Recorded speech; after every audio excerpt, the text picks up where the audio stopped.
할렐루야. 예, 오늘 화요일 새벽에 오신 여러분을 환영하고 축복합니다. 우리 인사 한번 나누겠습니다. 잘 오셨습니다. 말씀 은혜 받으십시오. 예, 예, 반갑습니다. 너무 잘 오셨고요. 오늘 창세기 39장 1절로 또 10절까지 말씀을 통해서 경건한 사람이라는 제목으로 우리가 또 은혜를 받고 또 나누고자 합니다. 여러분, 기독교의 영성의 기초는 겸손이라고 할 수 있습니다. 영성이 어느 정도 만들어지면 그 사람은 겸손함, 영성이 있고 또 영광과 은혜의 빛이 드러나기 위해서는 하나님의 임재가 나타나야 되는데, 하나님의 임재가 그 사람에게 나타난다라고 하는 것은 사람이 겸손할 때 하나님께서 함께 하신다고 볼 수가 있겠죠. 그러니까 하나님이 함께 하심이 있다라고 하는 것은 그 사람이 겸손하다라고 하는 것을 이 전제하고 나타낸다라고 볼 수가 있습니다. 그리고 또 기독교 영성은 우선 겸손함이 있고, 또 겸손한 그 사람은 삶으로 하나님의 역사가 또 드러나게 되는데, 삶으로 하나님의 함께 하심과 영성이 드러나는 것을 경건이다라고 이렇게 합니다.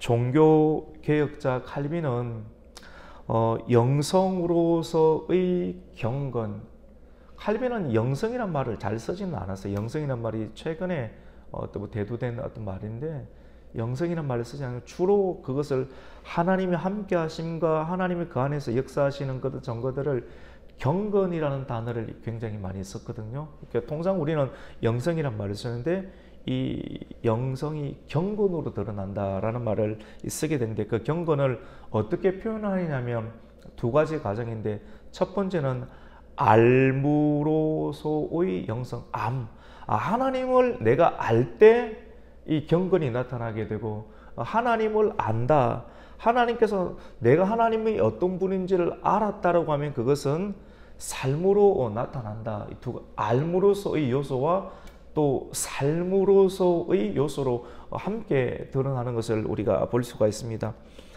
오늘 창세기 39장 말씀은 하나님의 사람이었던 그 요셉이 이스마엘 형들에게 이제 팔려서 이스마엘 상인의 손에 들어갔고, 또 이스마엘 상인에 의해서, 여러분 장사하는 사람은 이윤을 남겨야 되지 않습니까?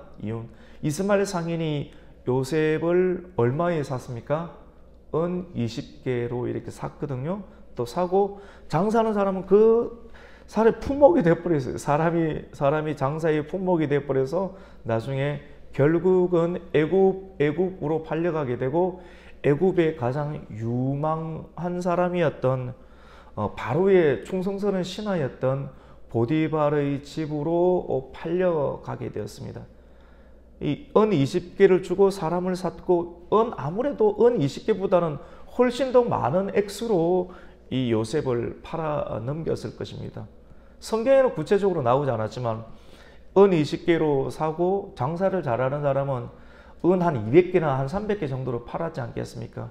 그리고 일반 사람이 아닌 애굽에서 가장 잘 나가고 또 가장 유능한 사람의 집에 팔았으니까 그 사람 또 보는 눈이 있었을 거 아닙니까?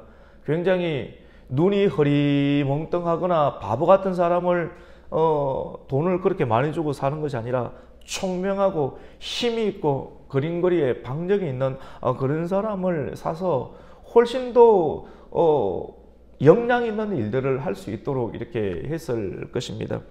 여러분, 사람이 팔렸습니다. 예수님도 팔렸고요. 예수님도 팔렸고, 여러분, 내가 인격적인 대우를 우리가 받지 못하는 순간적인 경우 굉장히 낙심이 될 때가 있지 않습니까? 그런데 요셉도 팔리고 예수님도 팔리고, 이 정도 경지까지 가야지만이 경건이라는 형태가 만들어지는구나.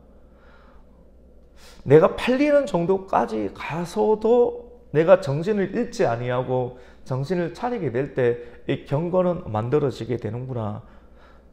존 칼빈이, 종교개혁자 칼빈이 경건이란 부분을 아는 것과 암과 그리고 또 삶으로 함께 나타나는 것인데, 또 성경을 함께 이런 부분들을 잘 적용해 보면 아는 것과 살아내는 것이 일치가 되는 부분들이, 내가 하나님을 이만큼 알고 있는데 그리고 나의 삶은 또 이만큼인데, 그것이 잘 이렇게 결합이 되어서 완전한 하나가 된다라고 하면 그것은 최고의 경지고, 그 일치가 되는 부분이 많으면 많을수록 그 사람의 경건의 능력은 훨씬 더 큰 비중으로 삶으로 드러날 수가 있겠죠. 내가 하나님을 알고 있는 것은 이 정도 있는데, 겹치는 부분이 삶으로 드러나는 부분이 적으면 경건의 능력은 적은 것이고, 그것이 더 많이 오버랩이 일치가 되는 부분이 많으면 능력은 훨씬 더 크게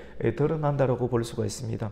오늘 창세기 39장은 요셉이 친위대장, 바로의 친위대장 보디발의 집에 팔릴 때, 여러분 성경에는 기록이 되지 않았는데, 기록이 안 되었지만도 요셉은 형통했다, 그리고 여호와 하나님께서 함께 하셨다라는 단어를 쓰고 있거든요. 하나님께서 함께 한다. 여러분, 하나님은 빛이지 않습니까? 빛이신 하나님께서, 진리가 되신 하나님께서, 하나님은 생명이지 않습니까? 생명이 있는 하나님께서 팔려간 사람의 상황이 뭐 그리 좋겠습니까? 기분 좋을 일이 뭐 있겠습니까? 그런데 그러한 암울한 상황 가운데서도 여호와 하나님의 빛이 함께 하시고 하나님의 생명과 능력이 함께 하시니까 요셉이 축 처져 있지 아니하고 생동감 있고, 요셉은 경쾌했으며, 요셉의 얼굴은 밝았으며, 요셉은 억지로 주인이 시켜서 억지로 일을 하는 끌려다니는 인생이 아니었으며, 그 상황 가운데, 팔리는 상황 가운데서도 경쾌하고 밝았고 또 진지했고, 요셉이 들어가는 곳곳마다 일이 척척 풀리게 되는 아주 좋은 현상들이 일어나는 것을 보게 됩니다. 여러분, 살아내야 합니다. 같이 봅시다. 살아야 합니다. 이게 어떤 의미냐면요, 이 세상에는 두 종류의 사람이 있습니다. 어떻게 두 종류로 구분할 수 있는가? 오늘 창세기 39장 말씀을 통해서 두 종류의 사람이 있는데, 한 사람은 사는 사람이 있고 살아내는 사람이 있고, 한 사람은 죽는 사람이 있습니다. 같이 봅시다. 사는 사람. 한 사람은 사는 사람이고 한 사람은 죽는 사람. 산다라고 하는 것은 그 안에 생명이 있는 사람. 생명이 있는 사람, 생명이 있으니까 살겠죠. 그런데 또 한 사람은 살기는 살았지만 또 죽습니다. 4대 교회처럼 살아있다는 이름은 가지고 있지만 하는 짓이 다 죽은 짓입니다. 죽은. 요한 1서 말씀 가운데도 아들이 있는 자는 생명이 있고, 아들은 바로 예수 그리스도입니다. 예수 그리스도의 말씀이 있는 사람은 어떤 처지와 환경 가운데 들어간다 할지라도 살아내고 생명이 있고 혈색이 있고 생기가 있고, 하나님의 성령과 생기와 생명과 진리와 말씀이 그 사람 안에 있음으로 말미암아 사는 사람이 있고, 또 한 사람은 아이고 내가 오늘 또 살아야 되는가, 내 상황이 얼마나 기고한데, 이런 여러 가지 생각을 하면서 겉은 살아있지만도 점점 죽어가는 사람이 있습니다. 요셉은 얼마나 비참한 운명입니까? 얼마나 비참한 운명입니까?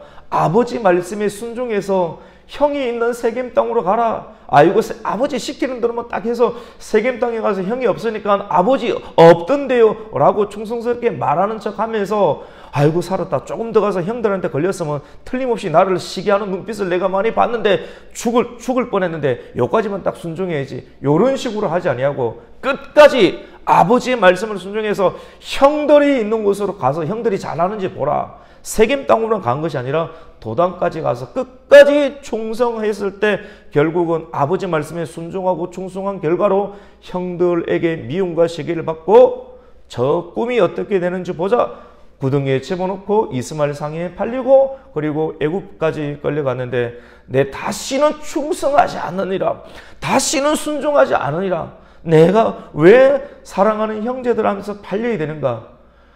알지도 못하는 애굽 땅까지 오게 된 상황을 보면서 자기 자신의 운명과 상황을 비관하거나 낙담하거나 원망하지 않았습니다. 왜 그랬겠습니까?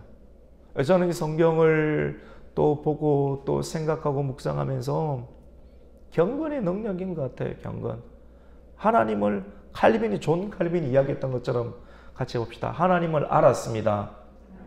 하나님을 알았고 내게 계시해 주신 하나님께서 우리에게 빛으로 다가오시고 주님께서 계시해 주는 만큼 우리는 사람은 하나님을 알게 되는데 하나님께서 나를 선택해서 알게 해주시고 꿈을 주시고 말씀을 주신 하나님을 아는 그 행위를 어디까지 끌고 갔느냐면 구덩이 속에서도 하나님의 뜻이 있을 것이다. 그리고 이스마엘 사람의 팔려가는 그 상황 안에서도 하나님의 뜻이 있을 것이다. 그리고 애굽의 친위대장 집에 가는 그 상황 가운데서도 하나님의 분명한 섭리와 뜻이 있을 것이다. 할렐루야. 끝까지 하나님을 알고 있는 하나님에 대한 암, 칼빈이 이야기했던 암, 그리고 알고 있는 것을 삶으로 드러내는 그런 삶을 일치시키는 일에 자기의 생명과 마음을 끝까지 하면서 하나님에 대한 신앙을 놓지 아니하는 결과가 오는 말씀 가운데 여호와 하나님께서 요셉과 어떻게 하십니까? 함께하고 그의 삶 가운데 형통한 삶으로 드러났다라고 볼 수가 있습니다. 우리 오늘 39장 우리 조금만 읽어볼까요? 2절과 3절 한번 읽어보겠습니다. 시작. 여호와께서 요셉과 함께하심으로 그가 형통한 자가 되어 그의 주인 애굽 사람의 집에 있으니. 근데 여러분, 그의 주인은 하나님을 믿었을까요? 안 믿었을까요?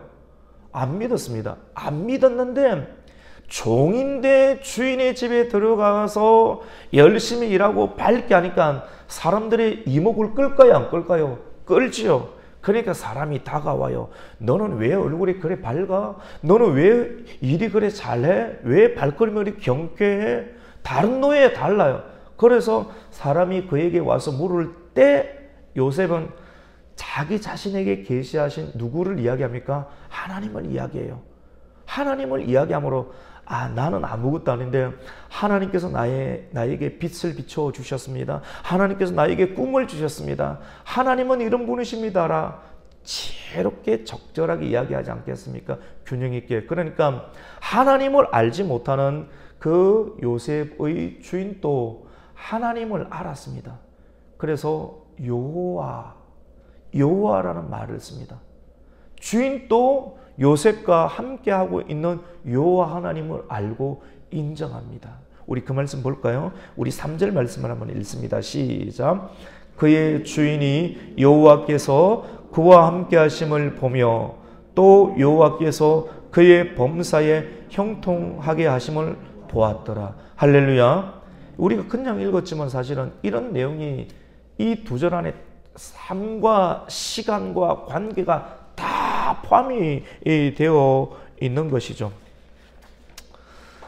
요셉은 애굽으로 인도하신 하나님의 뜻을 끝까지 붙잡았습니다. 형들에게만 채색 옷을 입고 있을 때만 말씀을 전한 것이 아니라 그 말씀 하나님께서 그에게 주신 꿈이죠. 그의 인생을 통해서 앞으로 이렇게 하실 꿈을 이야기했을 때 요셉이 바보겠습니까, 여러분?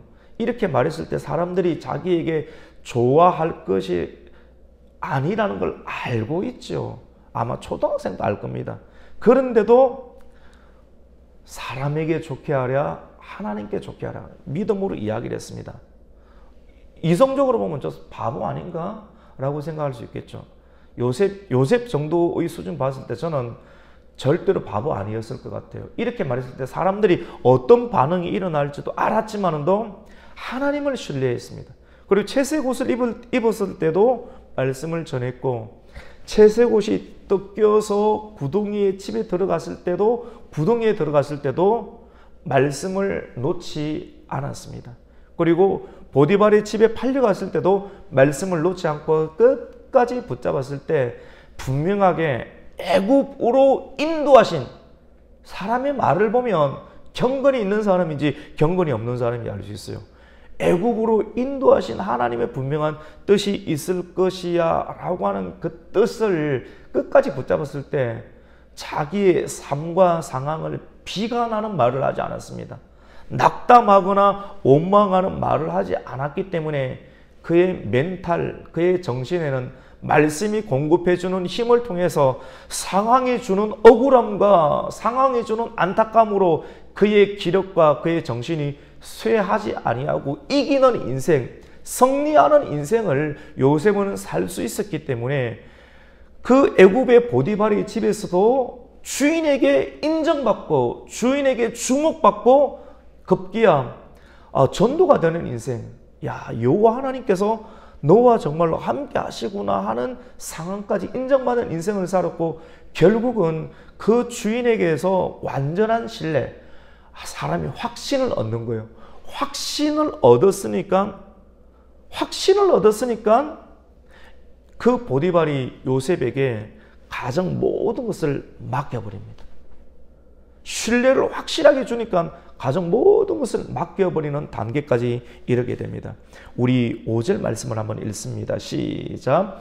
그가 요셉에게 자기의 집과 그의 모든 소유물을 주관하게 한 때부터 여호와께서 요셉을 위하여 그 애굽 사람의 집에 복을 내리심으로 여호와의 복이 그의 집과 밭에 있는 모든 소유에 미친지라. 여러분, 요셉이 하나님을 끝까지 믿었지 않습니까? 믿으니까 보통 사람 같으면 구덩이에 빠지고 팔려가면 입에서 하나님의 소리가 안 나올 거예요. 그러면 이제 끝인데 그 상황 속에서도 끝까지 하나님을 믿어드렸고 그리고 하나님과 함께하는 인생, 임마누엘의 인생을 삶으로 말미암아 하나님의 마음이 너무 흡족했던 거예요. 그래서 하나님께서 요셉과 함께 하시고 요셉이 하는 일에 형통함을 주셨고 그 요셉이 일하고 있는 그 직장, 그 가정, 그 집안 가운데 하나님께서 놀라운 축복을 주신 줄로 믿습니다. 이러한 은혜가 우리 성도님들에게도 있기를 주님의 이름으로 축원합니다. 형통함이 역사가 있어야 됩니다. 하나님과 함께하고 경건하면 여러분이 하는 사업과 여러분이 손으로 하는 모든 일들 가운데 하나님의 역사가 드러나게 되는 줄로 믿습니다. 그러면 얼마나 인정받고 신나겠어요, 여러분. 여러분, 이런 하나님께서 함께 하시고 잘 될 때 나는 우울하다고 말하는 사람 아무도 없을 거예요. 분명하게 잘 될 거예요. 그런데 여러분, 오늘은 경건이지 않습니까? 같이 해봅시다. 경건한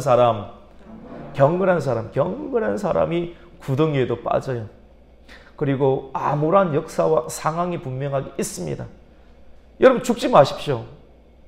죽는 사람이 있고 사는 사람이 있다고 했는데 하나님을 믿고 경건에 내가 하나님을 아는 것이 있고 삶으로 그 인생을 준행하는 인생 가운데 어려움이 있지만도 끝까지 이겨내면 반드시 주님께서 축복을 주시는 삶을 또 말씀을 우리에게 전해주고 있습니다. 그런데 오늘 말씀이 이것으로 끝이 나는 것이 아니라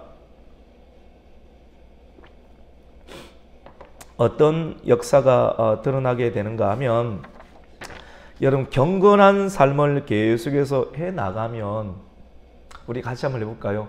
억울함도 있습니다. 억울한 일도 만나는데 그 다음 단계의 시험을 만납니다. 시험이라는 것이 없을 수가 없어요. 하나님께서 함께하는 삶에는 시험이 없으면 죽은 인생이에요.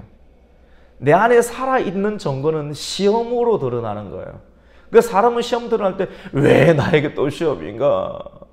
왜 우리 교회가 시험인가? 왜 우리 가정 가운데 시험인가? 그 사람은 가장 먼저 하게 되는 과정이 왜 나에게 일어났다는 생각을 하게 되는데 그렇지 않습니다. 이제 바꿔야 돼요.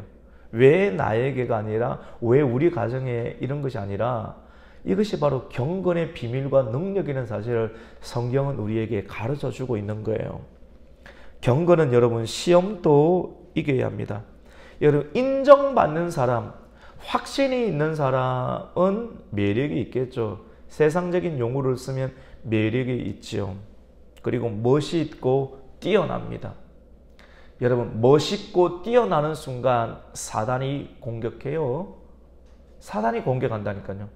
인정받고 하나님께서 함께 하시고 하나님께서 함께 하시면 그 사람을 통해서 더 크게 역사하겠죠. 더 크게 역사하면 사단의 일이 더 줄어들겠죠. 이거 이대로 내버려 두면 사단의 입장에서는 우리 다 죽는다. 사단의 역사가 다 망하는 것 아니겠어요? 사단이 중간에 반드시 개입하는 역사가 있습니다. 인정받는 사람, 멋있는 요셉. 요셉은 얼굴이 밝고 혈색이 좋았습니다. 그러니까 사단이 그 보디발의 집 주인의 아내에게 들어가서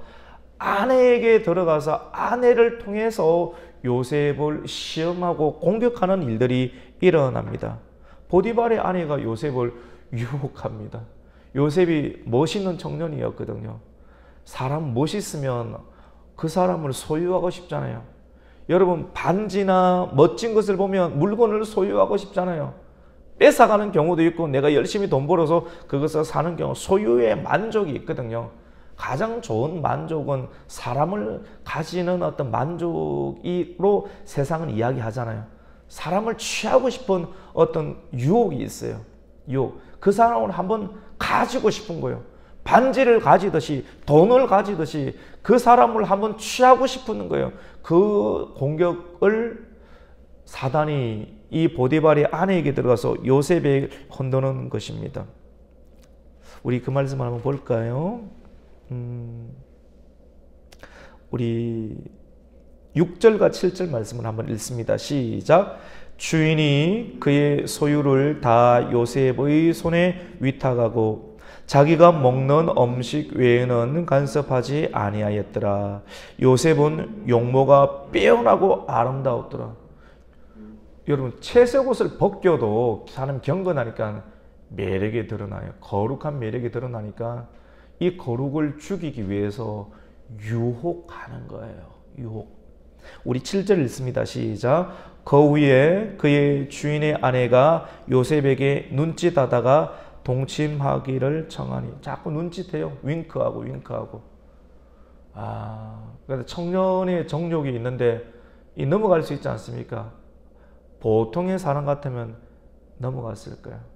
근데 그때 요셉은 하나님께서 왜 저 사람이 왜가 아니라 하나님께서 왜 나를 애굽 땅에, 하나님께서 우리 가정을 왜, 하나님께서 우리 교회를 왜 이런 상황, 예를 들어서 모든 것을 사람과 대상을 쳐다보면 되는 것이 아니라 같이 합시다. 하나님께서 왜, 자꾸 하나님, 그래 둬야지 문제를 풀어갈 수가 있습니다. 경건한 사람은 문제를 푸는 사람이에요. 근데 환경을 보면 문제로 인해서 사람이 죽어버려요. 영혼이 죽고 영성이 죽어요. 경건의 능력이 떨어져 버려요. 결국 믿음이 떨어지고 말씀도 안 들려요. 근데 하나님께서 왜? 이 상황을 경험할 때도 나와 하나님께서 동행하고 계시는데 왜 이런 상황이 있을까? 그 다음 단계를 이끄시는가 보다. 그래서 그 하나님을 붙잡고 있을 때 정말 견디기 힘든 유혹 가운데 하나가 이런 유혹일 거예요. 이 정욕에 가는 유혹일 거예요. 근데 이 단계도 경건의 능력은 이겨야 되는 것이거든요. 그래서 여자가 계속해서 동침하자고, 데워놓고 동침하자고, 같이 자자고, 눈짓하고 말했지만도 요셉은 그것을 어떻게 합니까? 같이 봅시다. 거절했습니다. 거절을 해야 돼요. 거절.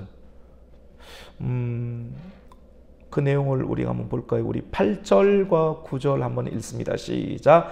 요셉이 거절하며 자기 주인의 아내에게 이르되 내 주인이 집안의 모든 소유를 간섭하지 아니하고 다 내 손에 위탁하였으니 이 집에는 나보다 큰 이가 없으며 주인이 아무것도 내게 금하지 아니하였어도 금한 것은 당신뿐이니 당신은 그의 아내임이라. 그런즉 내가 어찌 이 큰 악을 행하여 하나님께 죄를 지으리까. 여러분, 유다 있잖아요. 유다는 아내가 죽고 아들 둘이 죽었을 때 너무 힘드니까 창녀에게로 들어가서 임신을 시켜버렸습니다. 물론 하나님께서는 그것을 그런 기가 막힌 상황을 변화시켜서 베레스가 나타나게 하고 다윗이 나오고 예수님이 나오는 상황으로 만들어 버렸거든요. 정말 기가 막히죠. 이 기적 아니겠어요? 그런데 우리가 인간적으로 볼 때 유다는 이런 식으로 했죠. 요셉을 팔아버렸던 유다는. 근데 요셉 안 보세요. 요셉의 인생과 삶을 통해서 하나님의 뜻이 왜 요셉인가 이것을 증명하지 않습니까? 요셉은 보디발의 아내가 윙크하고 또 동침하자고 유혹을 했지만도 청년의 정욕을 말씀을 통해서 이기고 하나님과의 관계를 통해서 이기고 하나님의 경건과 또 형통함으로 그것을 거절해 내므로 죄가 그 안에 들어오지 아니하도록 하는 하나님의 역사, 하나님의 함께 하심의 역사를 드러내게 되었습니다. 결국 하나님께서는 요셉을 통해서 놀라운 일을 행하지 않겠습니까?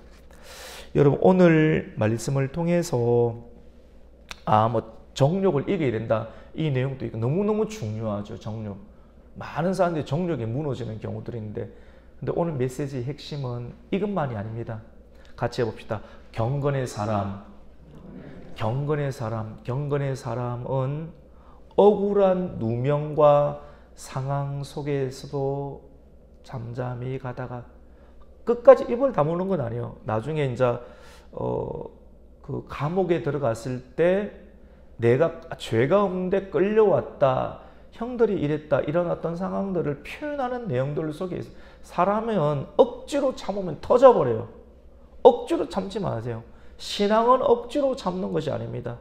인내에 관한 부분도 억지로 참는 것이 아니라 문제를 바라보면서 억지로 참으면 터져버리겠죠. 신앙의 경건, 베드로 사도가 이야기를 했던 것처럼 하나님의 성품에 참여하는 자는 믿음의 덕의 지식의 절제, 절제 인내의 경건이라는 말을 쓰거든요. 이렇게 이런 어떤 아름다운 신앙의 어떤 발달과 성장과 성숙의 과정 가운데 우리가 또 놓이게 될 때 경건은 구덩이에 빠지기도 하고 억울하고 애매한 상황도 거치게 한다는 사실을 우리는 발견하게 됩니다. 그래서 여러분이 신앙생활을 하면서 믿음으로 들어가는 모든 일들 가운데 애매한 상황을 경험할 때 하나님께서 나에게 경건을 만드는구나. 하나님께서 내게 믿음을 성장시키는구나. 덕이라는 단계를 주시는구나. 하나님의 지식, 칼빈이 이야기했던 지식을 나에게 주시는구나. 그리고 지식의 단계를 뛰어넘어서 덕을 주시는구나. 그리고 인내를 주시는구나. 그 다음에 경건을 주시는구나. 모든 것을 하나님께 집중하면서 문제를 해석하면서 나아갈 때 세상을 해석할 수 있는 능력과 은혜를 주실 줄로 믿습니다. 여러분 그렇습니다. 요셉은 어려움을 이겼고 같이 봅시다. 시험을 이겼습니다. 고난도 이기고 고난이 있어요. 고난을 이김으로 빛을 하나님과 함께 하신다는 것은 하나님 빛이잖아요. 빛이 있으라. 빛은 어디에 비춥니까? 어둠 가운데. 어둠은 우리에게 있어도 어둠은 애매함, 억울함, 질병, 왜 우리 가정 가운데 우리의 자녀 가운데 있는 어떤 이런 모든 상황이 어둠이에요. 어둠 상황 가운데 하나님께서 요셉과 함께 하다는 것은 나에게 함께 하심으로 뭘 비춥니까? 빛을 비추는. 그 빛을 비추는 상황은 내가 지금 처한 상황이 사람들이 꺼려하는 상황이에요. 꺼려하는 상황 가운데 나와 동행하고 함께 하심으로 인해서 빛을 비추는데 내가 처해 있는 상황은 고난이라는 거예요. 고난 속에서 고난이라고 하는 애매한 상황 그리고 시험이라는 애매한 상황들 속에서 하나님이 어떻게 드러냅니까? 생명으로. 하나님이 없으면 죽은 사람이고 어둡고 칙칙한 상황인데 하나님께서 함께 하심으로 빛을 드러내고 복음을 드러내고 하나님의 하나님 되심을 드러내므로 죽어가는 사람들이 그 사람 안에 있는 하나님을 믿음으로 하나님께로 동참하고 참여하고 주님께로 돌아오게 하는 하나님의 역사가 있다라고 하는 거예요. 이것이 칼빈이 말했던 암과 그리고 삶이라고 하는 영역입니다. 여러분 살아내야 됩니다. 할렐루야. 살아야 됩니다. 오늘 이 말씀을 통해서 요셉과 같이 하나님의 부름받은 성도는 섭리입니다. 섭리. 애굽에 섭리하신 이유가 있어요. 여러분 친위대장 집에 왜 팔려갔을까요? 친위 대장 집 안에 전 세계의 중심에 있는 제국을 다스리는 사람들이 한번 삐그덕해갖고 정치범으로 들어가는 사람들이 다 친위대장 집에 있는 감옥으로 들어갑니다. 결국 요셉은 여기까지 들어가야 돼요. 여기까지 들어가서 그 안에서 공부하는 거거든요. 공부를 해야 돼요. 하나님께서 그 사람을 쓰실 때 하나님께서 들어가게 하는 광야 훈련의 장소, 이 안에서 정치를 배우고요. 이 안에서 전 세계를 다스리는 하나님의 지혜를 배우게 되어서 하나님의 사람으로 애굽의 국무총리로 세우실 하나님의 가장 급속 충전, 우리 전기자동차 급속 충전을 해야 되지 않습니까? 급속 충전하는 장소가 바로 보디발의 집이었고 보디발의 감옥이었다. 지나고 나니까 하나님의 역사가 여기 있었다는 것을 요셉은 알았죠. 그런데 지혜로운 사람은 지나기 전에도 하나님의 섭리를 믿고, 왜 하나님은 원망이 아니라 왜 하나님의 뜻은 내 눈에는 고난이고 시험이고 유혹인데 왜 하나님의 뜻은 모든 것을 하나님께 집중하게 되면 여러분이 처해 있는 상황 속에서 상황이 주는 어떤 두려움과 상황이 주는 애매함과 상황이 주는 낙심으로 여러분의 멘탈과 여러분의 심령과 여러분의 정신이 거품이 되지 아니하고 그 속에서도 생명의 줄기를 붙잡으면서 살아날 수가 있을 것입니다. 오늘 요셉과 함께 하셨던 그 형통함, 요셉과 함께 하셨던 하나님의 함께 하심을 우리가 기억하면서 경건한 사람으로서의 삶을 지속적으로 살아낼 수 있는 저와 여러분이 되시기를 예수님의 이름으로 축원합니다. 아멘. 하나님 감사를 드립니다. 오늘 화요일 새벽 창세기 39장을 통해서 경건한 사람의 말씀을 함께 배우고 또 경험하게 되었습니다. 하나님, 우리가 알고 있는 것과 사는 것에 점점점 가까운 일치가 나타나게 해 주시옵소서.